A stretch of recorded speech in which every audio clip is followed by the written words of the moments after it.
Hi everybody, welcome back to the channel. Today I'm here with Marianne Leese. She is a senior historian at the Historical Society of Rockland County. And I've always loved history. And being a real estate agent here in Rockland County, obviously there's a lot of history here in Rockland County. And I met Marianne a couple of years ago.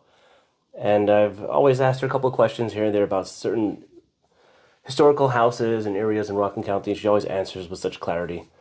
And I wanted to share her knowledge with some of the viewers of this channel and beyond.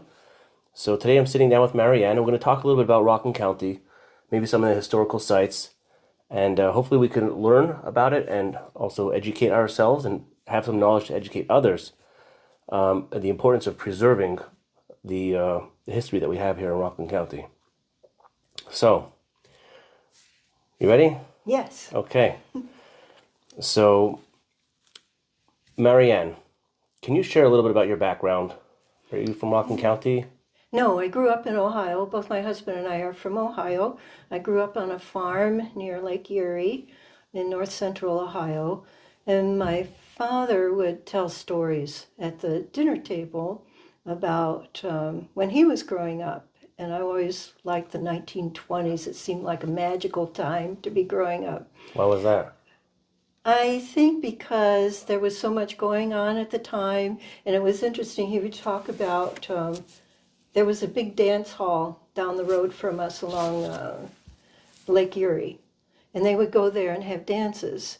And Charlie Ruggles was the owner, and he would call the dances. And my dad claimed they never danced Charleston. The Charleston was a big dance then, but they never danced it or maybe even heard of it because Charlie Ruggles would not call that dance. And, it's just little interesting stories like that that made me interested in history. And I majored in history in college. Oh, wow. So when did you get involved with the Historical Society? After we moved here, my second interest is growing plants and doing greenhouse work.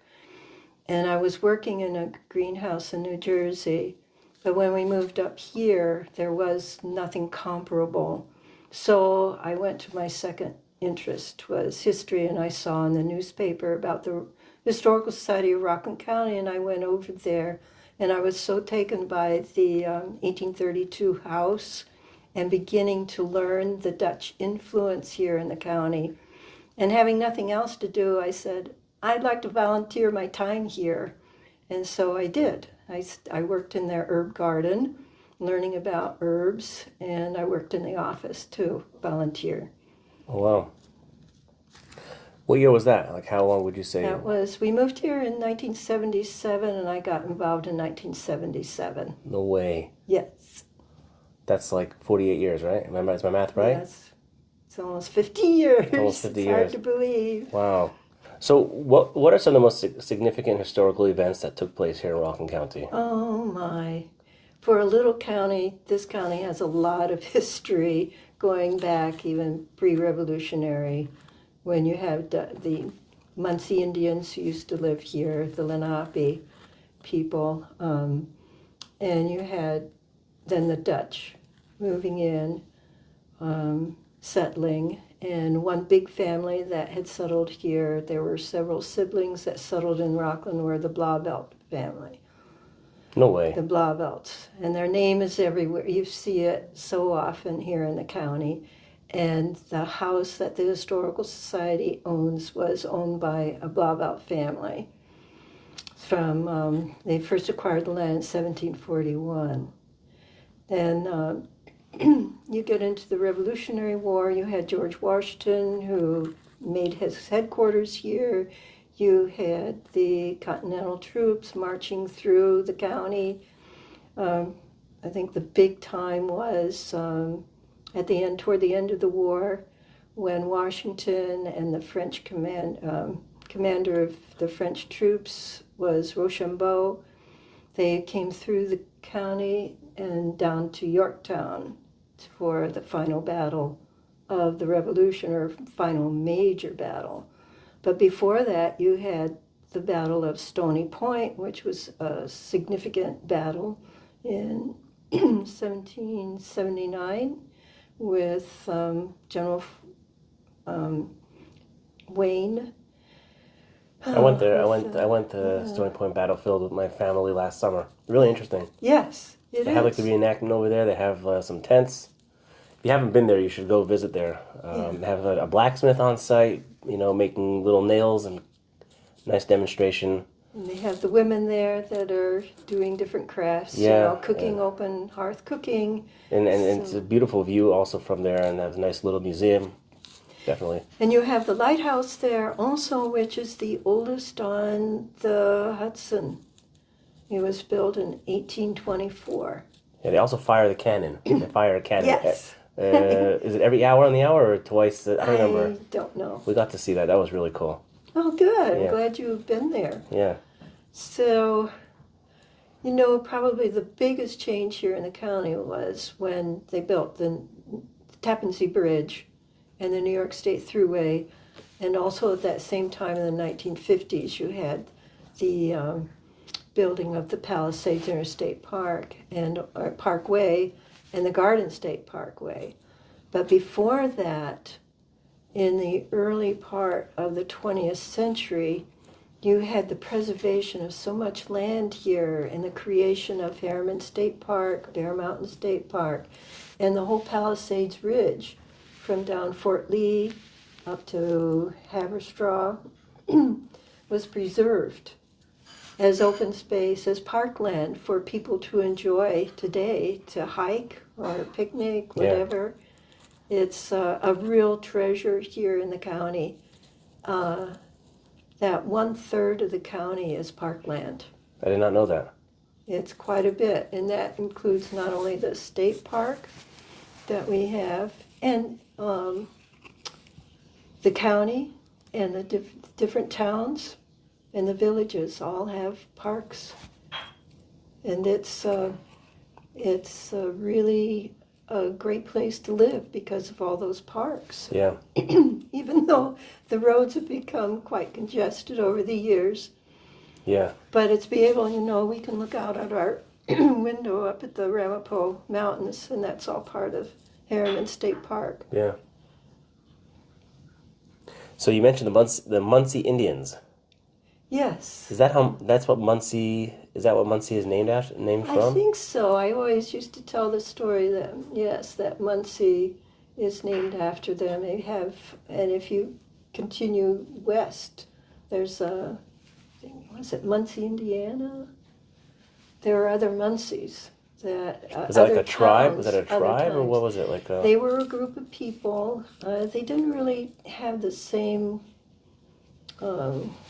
government as such. Like you would think of the Plains Indians being tribes. They really didn't call themselves a tribe, although we refer to them as tribes. Uh-huh. But they were part of what was the Lenape Nation.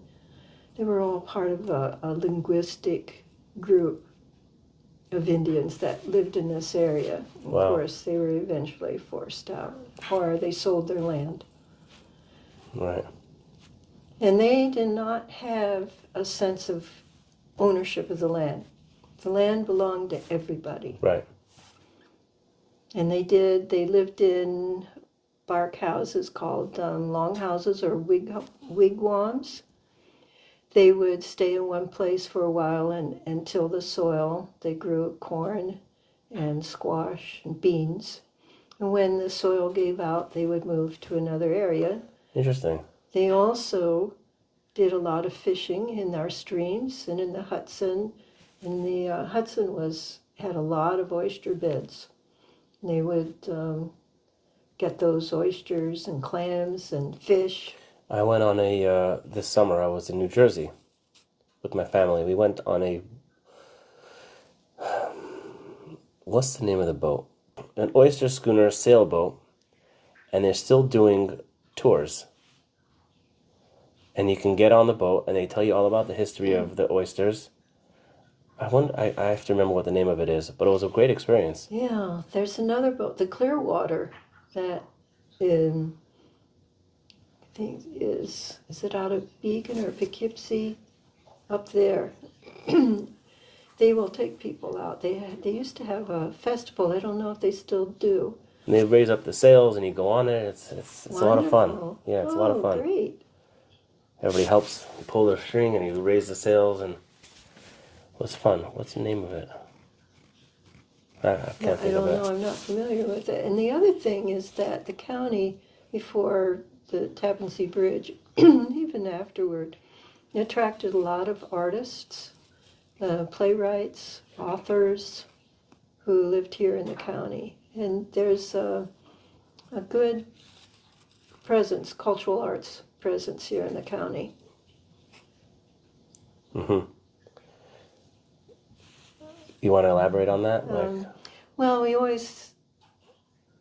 often talk about the South Mountain Road Art Colony in New City. Right. People lived along there, and you had the author, playwright Maxwell Anderson, and his good friend was Kurt Weill, and his wife was Lotta Lenya. And Kurt Weill was famous for composing with another fellow the Threepenny Opera. And Mac the Knife is a song that was made popular by, what was his name? Bobby Dylan. I heard some of his music. 60s. Yeah. Yes, he made that popular in the 60s. But that was from a fellow who lived here and was written by a fellow here in the county. He was a composer and collaborated with Maxwell Anderson, who wrote the words. And they did, I can't think of their, right now it's escaped me.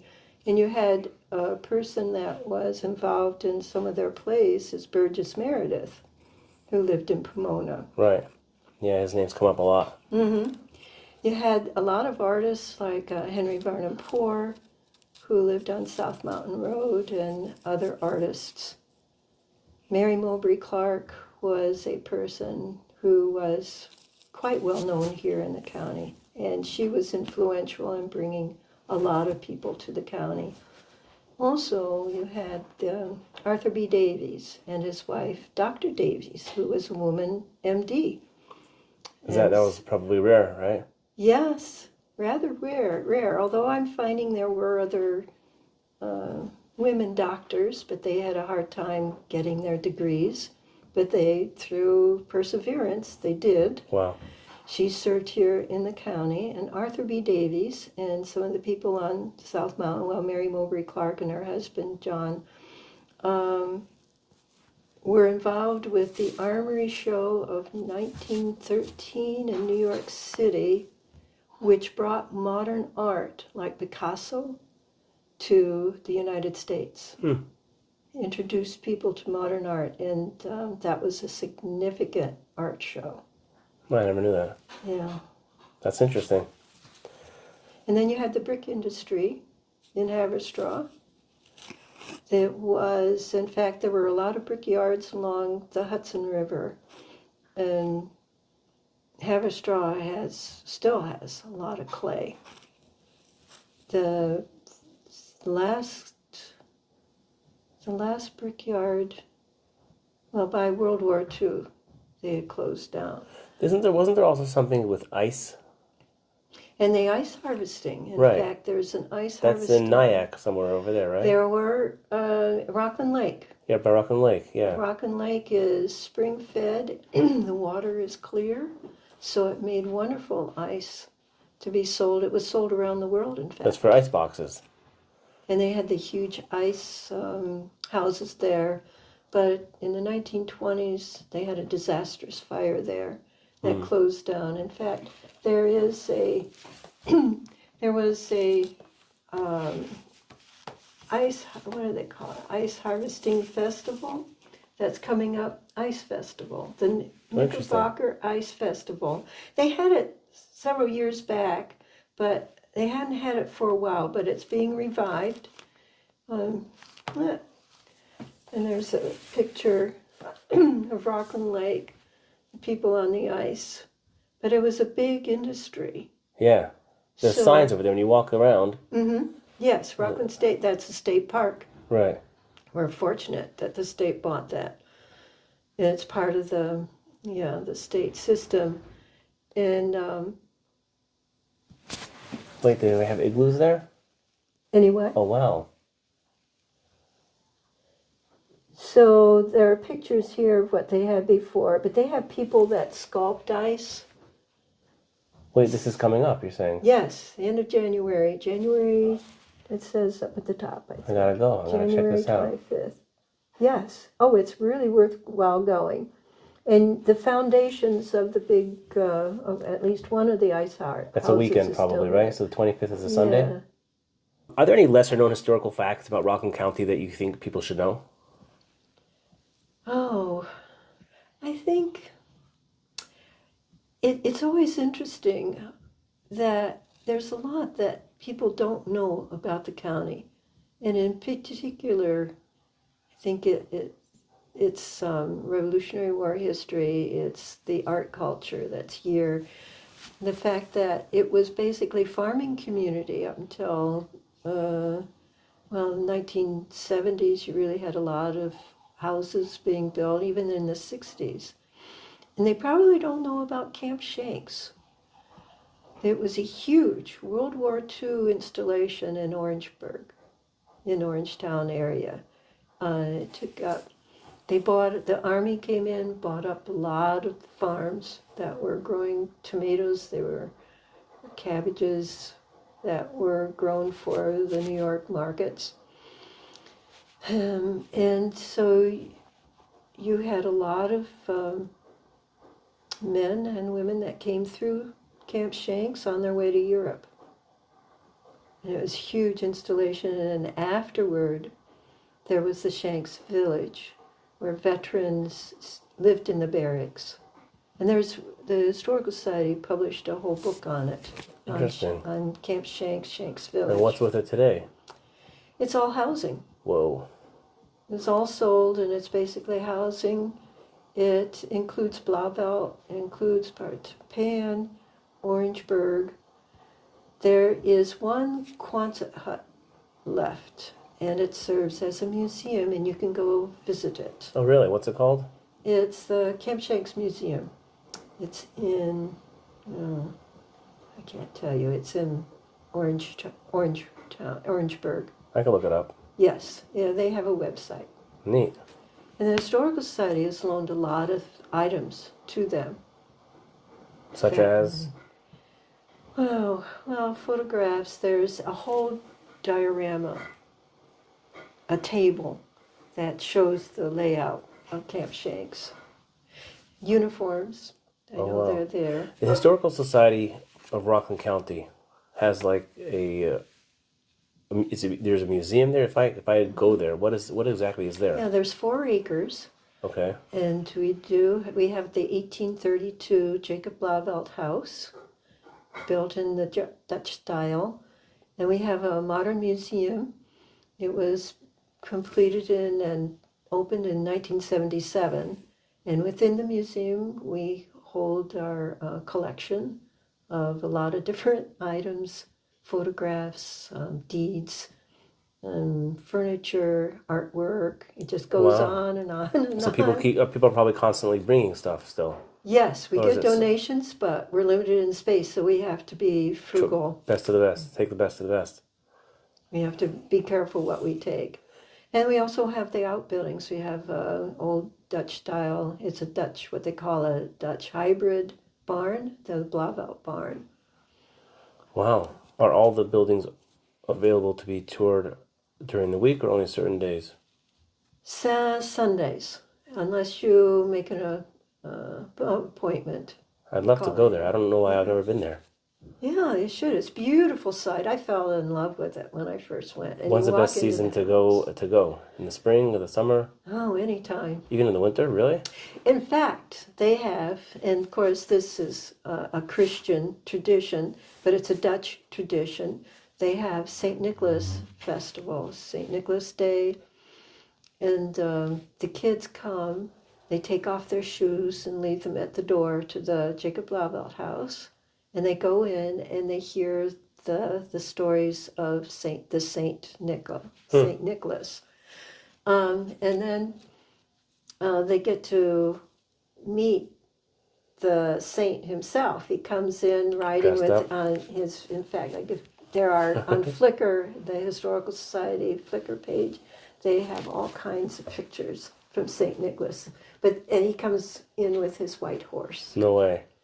And the kids get to meet him and they get their picture taken. That's cool. That's cool. And their shoes get filled with little goodies. Then they're served ginger cream and cider in the out. How many children show up to this? Quite a few. It's filled. What are they? They have it the first weekend, and on Saturday and Sunday, and it's at different hours, Right. like at 11, 12, 1. So you get like a few hundred children come through there? I don't know what the number is, but it's quite a few. Wow. They take it,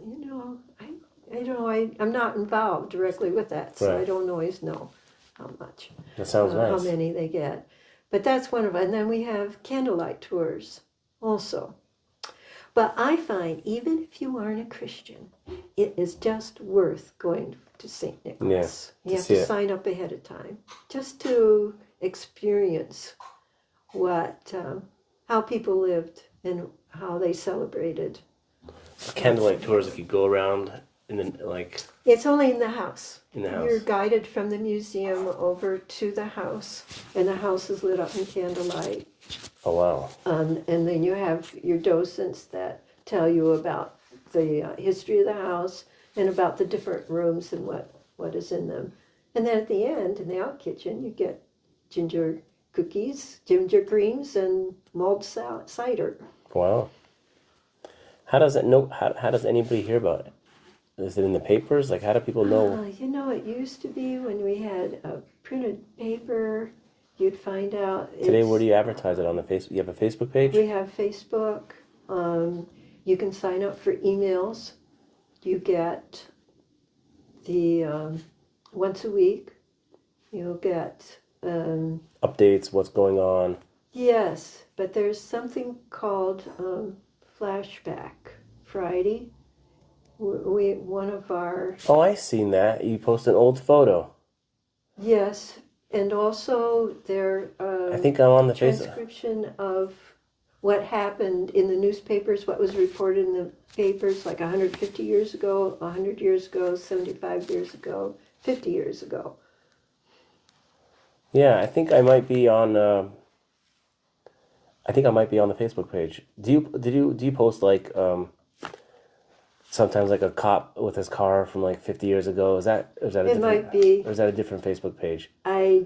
It's I like don't use it, so Oh, you're I'm not not a you're not the one Facebook that's person. So, what they put on it, I'm sure they do tell you about events that are coming up. But you can also sign up for emails and just have go to emails. you go to rocklandhistory.org. and then you'll see there's probably contact information or sign up or whatever. Right, I think down at the bottom of the home page it might have something. Okay. Wow, you covered a lot of the questions.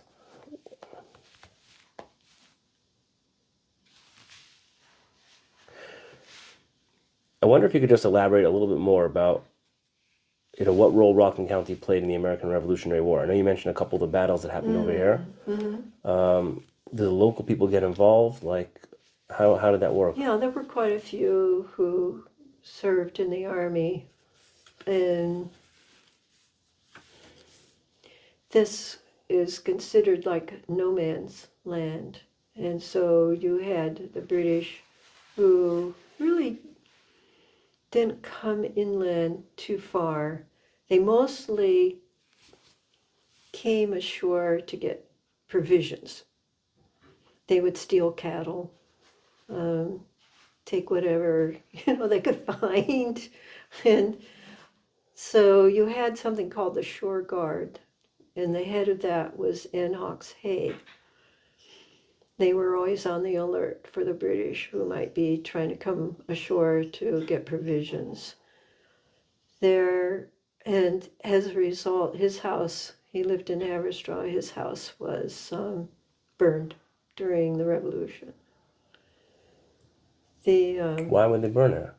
well, because You're saying the British burned it. he was part of the Patriot Clause. The British And burned his house. the British. They went to punish him. Yeah, there was a battle where the British came up to Fort Clinton and Fort Montgomery, which is now their state parks. Yes, I've been there also. Yeah, and they You have the footbridge to Bear Mountain. Yes, and they took over the forts, and at that time, that's when they burned his house. Oh, wow. You know, he was part of the Patriot Cause. Right. And do anything. Traitor. Well, traitor to the... To them, yeah. Talk about traitors. We had Benedict Arnold, who became the commander of West Point, and he was in negotiation with the British to hand over West Point to the British. And he was exchanging letters with a British Major John André. The two of them, one night to finish their negotiations, met on the shore in Haverstraw. And the negotiations hadn't finished up by light, so they went to the house of this person called Joshua Head Smith. Stayed there overnight, and the next day, John André tried to get back into British lines, and he was caught in Tarrytown trying to get, and then he was hanged. He was tried and hanged in Japan.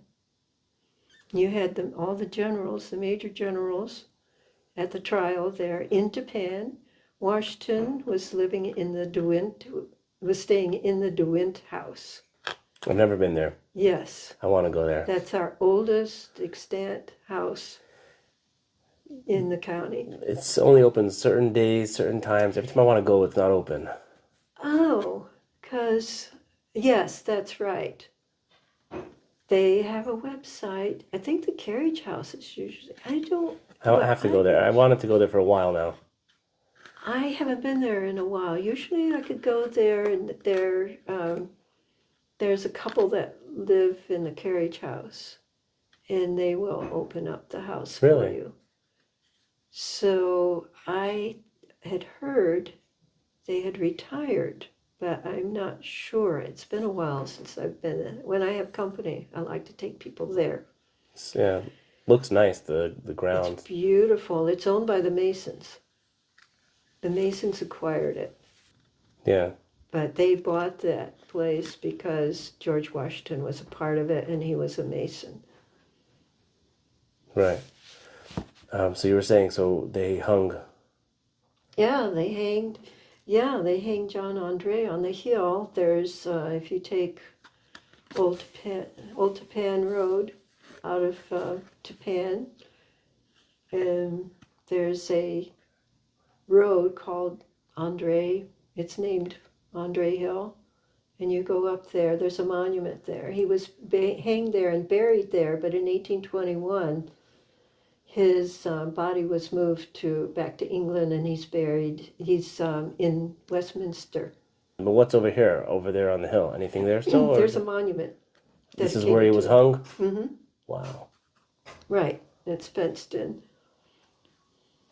There were people who didn't like the fact that that monument was there and tried to blow it up. So more recently. This was back a while ago. Now there's a fence around it. It makes it harder to get to it. When did they try to blow it up? Like in the last 50 years? No, well, this is probably 1800s. Oh. Yes, I don't keep a lot of facts in my brain, but I can look up an article that appeared in our publication called South of the Mountains, where somebody wrote a whole story about the monument. Wow. Okay, so anything else comes to mind? I think there is I think, a lack of understanding of the history here and the heritage there, a lack of really respecting it. And so it's very difficult. I talked to two persons this morning. One was a fellow who lives on, I was telling you about South Mountain Road. He lives in a house that when he purchased it was claimed to be pre-revolutionary, although he can't find any date earlier than 1804. He would like to put it on the National Register of Historic Places. And it's wonderful to talk to these people who really cherish their homes and want to preserve them. But there's a misunderstanding about being designated to the, or placed on the National Register of Historic Places. It does not protect your house. It only recognizes it. Well, and the only thing that really protects a house is if there's a local ordinance.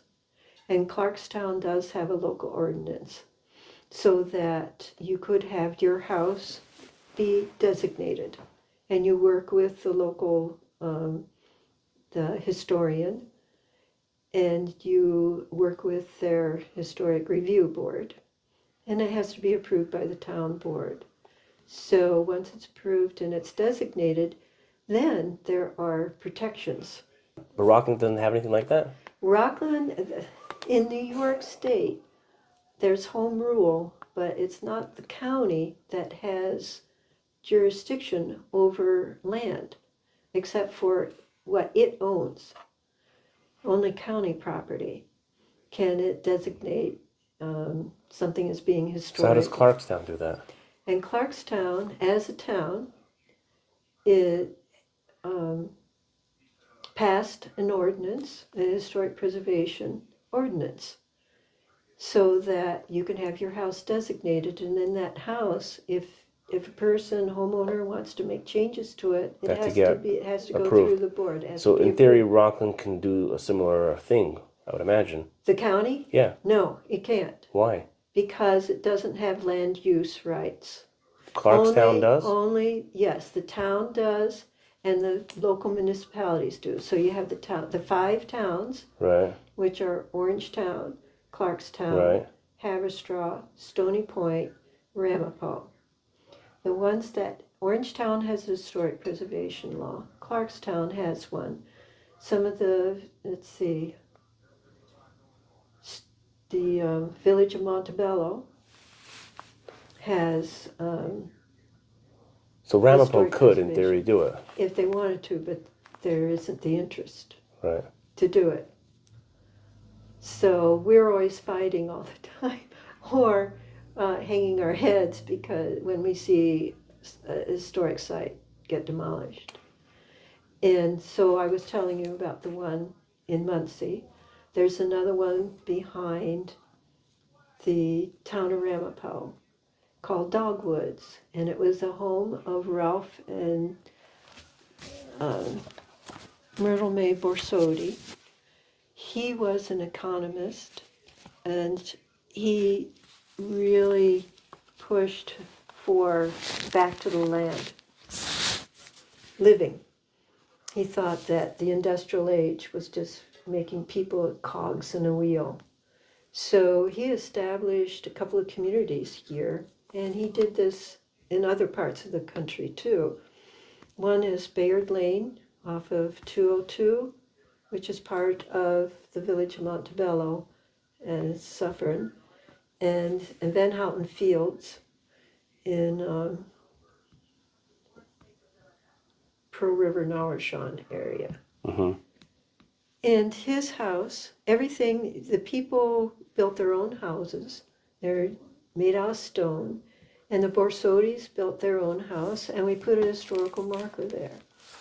But I understand now the house is vacant, and there are plans to tear it down. Why? And it's a beautiful house, and it's not being kept. It's vacant. It's all grown up, the yard. Overgrown. Yeah, it's overgrown. It's really sad because it's a beautiful, beautiful. Um, So you're saying in the town of Ramapo, none of the historical houses are protected? Not unless they're within the village of Montebello. Montebello has land use rights, has zoning laws. The county does not have zoning laws. Right, yeah, no, I understand. It's only the towns. Or the villages within and the town. the villages, right. Trying to think. So none of the other villages have anything set up? Not even There are Suffern? historic, no. Suffern doesn't have much. Small. They have a museum. They have the Suffern Village Museum. And there's a little railroad station also. It was a freight station. So they have a museum, but they don't have a historic preservation law. And that is an incorporated village. Spring Valley, no. Trying to think. Pomona, no. Chestnut Ridge, Airmont, no. So everything's just on a ticking clock. Pretty much. Unless you have people that really come forward and say, no, this should be cherished. Are you familiar with Indian Rock Shopping Center? Yeah, I know where it is. And the big boulder there? Yeah. And that was a big controversy when that shopping center was going in. The developer wanted to get rid of the boulder to, blast it apart. What was there before the shopping center? It was woods, but... And there was a huge boulder in the middle of the woods. Yes, but it had been part of this is getting into more history, the Cutler estate. Mr. Cutler had land on both sides of Hemian Road. And where they just put in senior living it's across from the hospital. Yeah, I know where that is. That was where his mansion was. And in the big barn, which was on this side, in that area where the boulder is, there was a big barn. And he had the county theater there. You had people like Helen Hayes and Jose Ferrer, other actors that performed there. It was called the County Theater. Me. It was great. The Historical Society has playbills and photographs from when that existed. But it had been part of a farm, like a dairy farm. The county had a lot of, because of its rocky nature, county was principally dairy farms and orchards. Of course, now we don't have any dairy farms left, but we do have. You're saying orchards versus like growing stuff in the ground because of all the rocks. Right. Instead of growing corn and But you have to till the ground. You have to work the ground. Yeah, you had to get all. Well, you see your rock fences. Oh yeah.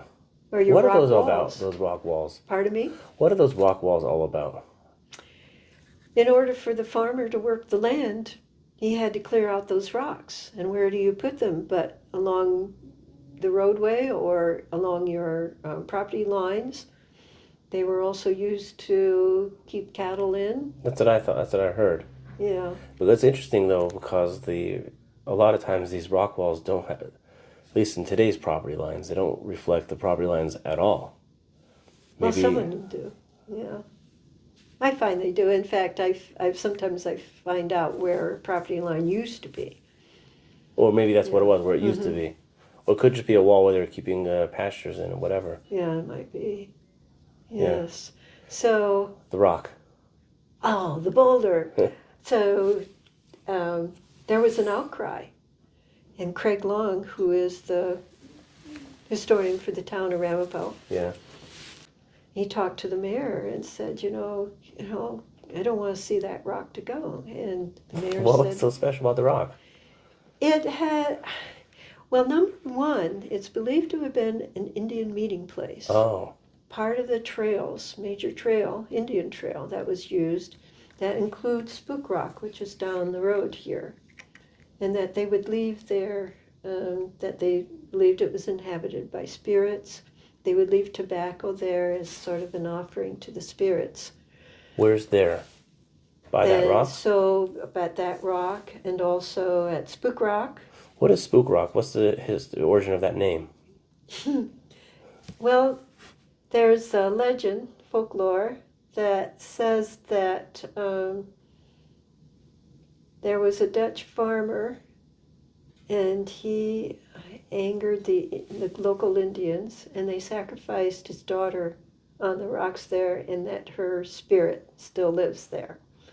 So spook is of, the word is Dutch origin.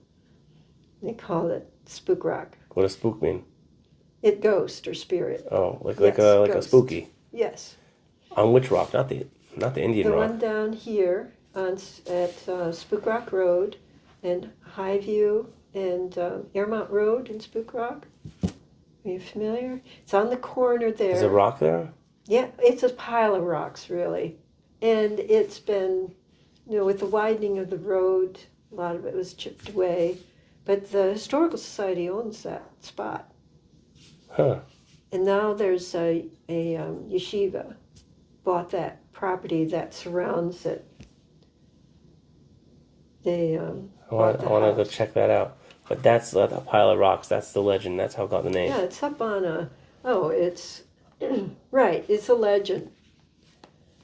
But there was never any sacrifice. Right, yeah. That's, I have to look it up for you so you see what it looks like in Spook Rock.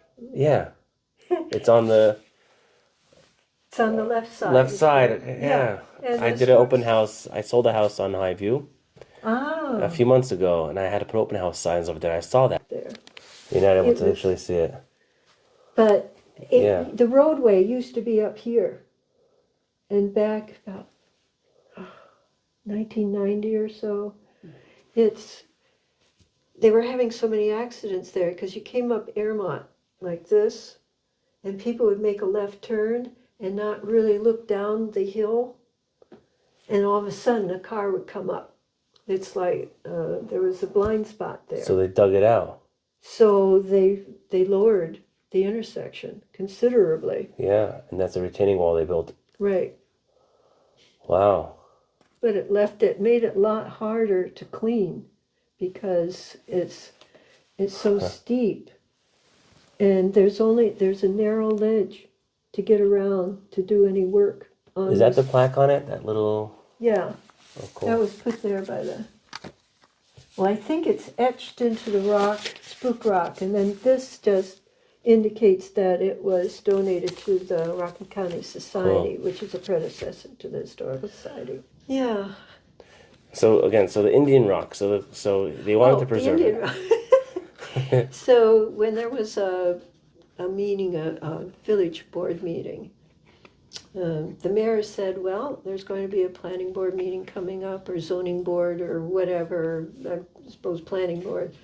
You said told Craig, if you get enough people there to speak on behalf of the boulder, then it could possibly be saved. So there were like 100 people that showed up with these stories about, I got engaged there, and we used to play there, and it was a landmark to people that they cherished, respected, and had memories of having played there or being engaged there.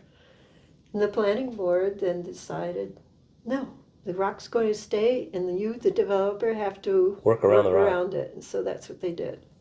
So that's what can happen when you have enough people to speak out on behalf of a historic site.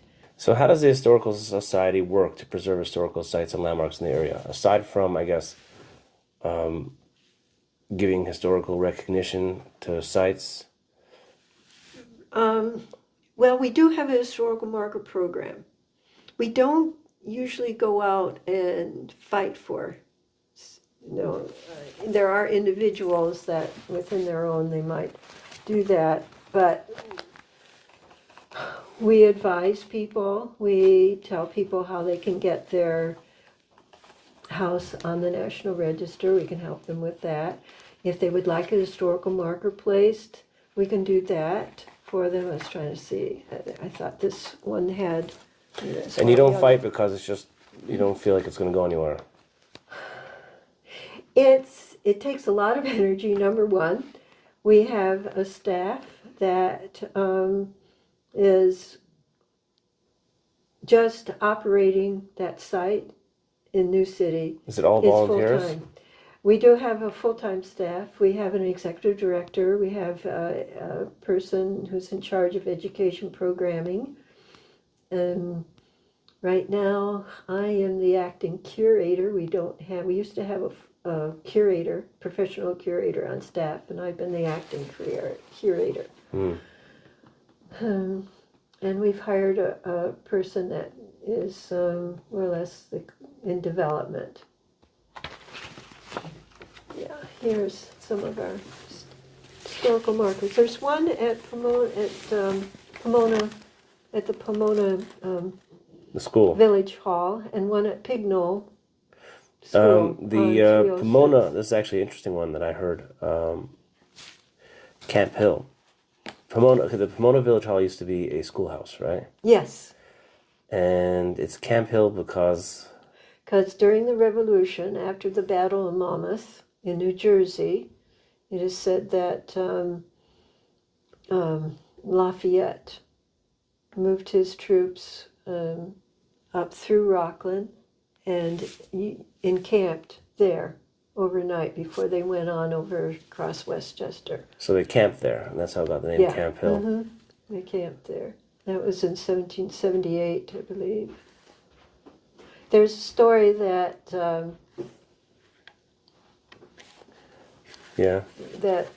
Wayne was the one who encamped there, but that's false. That before he went to the Battle of Stony Point. So the Historical Society, does it have any local funding, or is it all donations?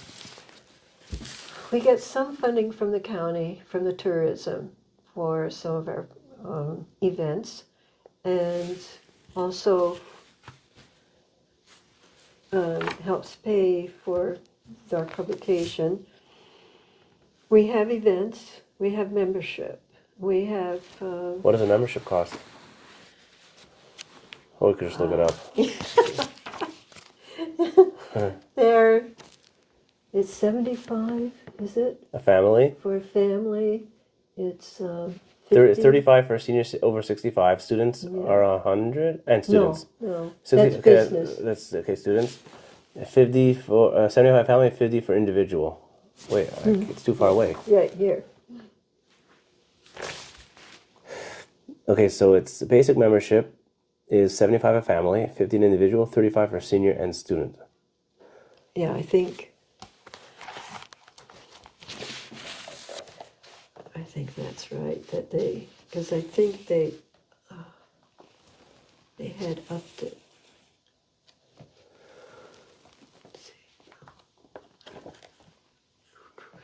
So you do 4 of these a year?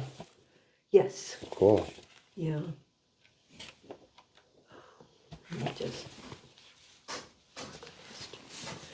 We have, there it is.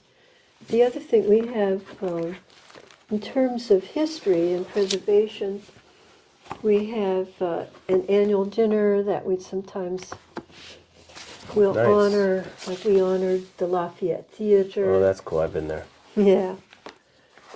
100 years old. Wow. Yes. Well, that was 2024. Yeah.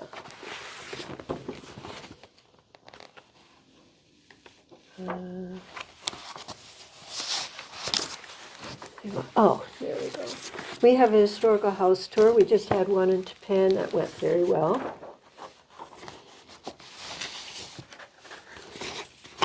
Can you see that? It's very difficult to put together a house tour. We hadn't had one in a while, but this was very popular because wow, Japan I wanted to do this. Yeah. Oh man. And then. No way. I would have done this. Yeah. Oh. I have to become a member, I guess. That's the only way I could find out about all this stuff Or going on. get them email, if you didn't want to pay for membership, but certainly we would want you a member, but if you You at did least all get these our stops in one emails. day? Yes. Well, you can do as many as you want, and you had to walk to This is many of the what you were telling places. me about with the Andre, the monument.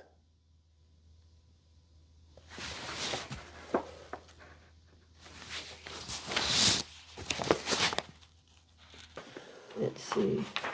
Why no cameras? You don't let you take cameras of the historical sites? Pictures, I mean? No smoking, food, drink, chewing gum, or cameras. Yes, that's because you're going into People's people's houses. homes. Oh, that's so true. it's privacy. Right, that makes sense. It has to do with privacy. Right. Wow. Okay, let's see if we have any other questions here. Okay, so we talked about the Knickerbocker. That's an annual historical event that goes on. Are there any other annual historical Yeah, events that you think Rockland County residents should experience? Well, there are festivals that have taken place all the time, and one is up here at Pomona, which is Oktoberfest at Plazo Brauhaus on Call Hollow Road. It's an annual event. It's a German festival, and you had Germans who moved into the county, and they have kept up that tradition of an Oktoberfest. There's a lot of beer that flows and German food. I went to it this past year. It was fun.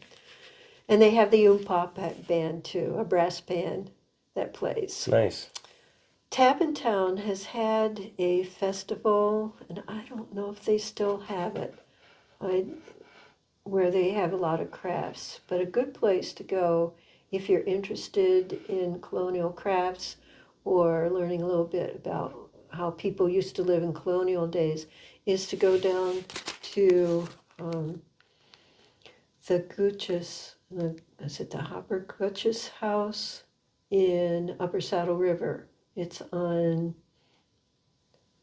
East Saddle River Road and Lake Street. It's and they have quite a few events going on there. Mm-hmm. So that is the Upper Saddle River Historical Society. Okay. So you they have their own website, probably. They have their own website. Right. Yeah, they've done a lot there. They have a schoolhouse, and they have an old Dutch-style barn that you can go into. Is there like a map or a website that has every single what do you call it when you mark designate every historical designated either a monument or a house or anything? Is there a website where if somebody wants to go and just see everything that there is in Rockland County? Yeah. Or you have to go to each historical society's website and see what there is in that village or that. The county planning has done work. They'll show you the sites where the people are on the National Register, and their county tourism, or is it planning, have a listing of historic places. The Historical Society does list the various historical societies and museums if you go to our website. I'll definitely check it out. Yeah, I'll have to check that out myself. Because I know there was a change in the county, how they were going to show the different historic sites. And there too is privacy. Not everybody wants their house shown up in the... Right. Although with Google... You can actually block, there's a way to block it. Yes, that's true. Yeah. All right, so last question I have for you is, what are your hopes for the future of Rockland County's historical preservation efforts? Slowing down of development. The other thing is, really would like to see public transportation, the return of the trains. Used to be excellent train service here in the county. You had trains that went from Spring Valley up through Mount Ivy, through Pomona up to Mount Ivy. You had trains that went up to Haverstraw, and on what is now the West Shore, the active railroad that goes up the West Shore Railroad is all freight. And they have so much freight on it that Chessex doesn't want passenger service on it. And the trail that used to be here that goes through Munsee, Spring Valley, some of that's a walking trail now. Yeah. The first major railroad to be built in this country that extended all the way from Piermont up to Dunkirk, New York, on the Lake Erie. It was the New York and Erie Railroad. So now part of that is being used where you can get a train from like Hoboken up to Nanuet, Spring Valley. It doesn't go any farther than Spring Valley. So if somebody wants to get involved in the Historical Society, I guess they should just do exactly what you did. Just go on over and say, hi, I'm here, I want to help. Yeah, come and see the exhibit, take a tour of the house, get acquainted with it. They're always looking for volunteers. I have volunteers that help me in the collections. We have other volunteers that help plan events, or they're docents in the house. There are different things that one can do. We're always looking for people that would be willing to write an article for our publication South of the Mountains. Wow. So, yeah. Okay, well, thank you so much for this history education. And yeah, I really appreciate you spending the time and doing the video with us. Well, you're welcome. It's always good to meet somebody that's interested in the history of the county and wanting to preserve it, respect it, honor it. So thank you. All right. Okay. And maybe we'll do a follow-up video of a tour of the Historical Society itself, the museum. Oh, yeah. Yes. Maybe I'll pop by one day. That would be good. Okay, so look out for number 2. Right. Yes, come when I'm there. Or you come on a Sunday when it's open. Right now we have an exhibit on farming in the county.